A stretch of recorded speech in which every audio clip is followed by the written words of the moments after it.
Hello, today I'm going over carbon cycle visualizing vocabulary.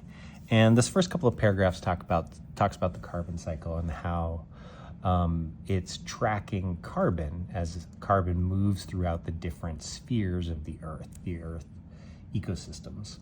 So carbon might be locked up in oil in the geosphere in the ground, but then we burn it through combustion and put it into the atmosphere. And there's a whole bunch of different ways carbon can get moved around. That's what this image is about. It shows you all the different ways carbon gets passed from one thing to another.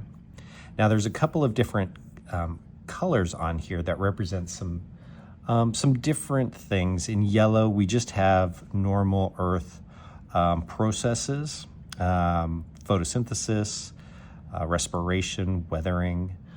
So these are just normal processes that happen throughout the Earth. In blue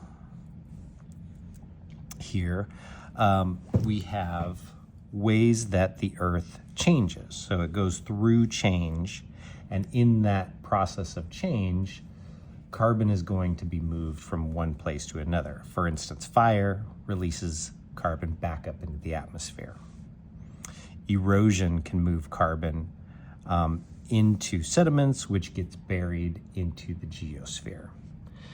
So the final one is the red, and in the red we have items that contribute to climate change. Most of these are man-made, but there are non-man-made contributions to climate change.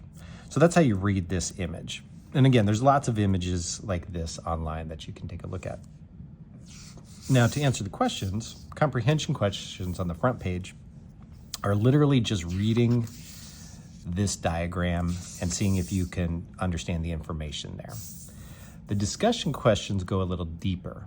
Now, this might pull from what you know about environmental science, science in general, things that you've learned in the past, but they all relate directly to this image. So this is something that you may be able to completely answer on your own, or you may have to do a little bit of research just to get a little bit of help, because it talks about stuff that's happening here, but it doesn't have the background necessarily of what's happening here. All right. So do the best you can on each of those different sets of questions and let me know if there's anything I can do to help. Thanks.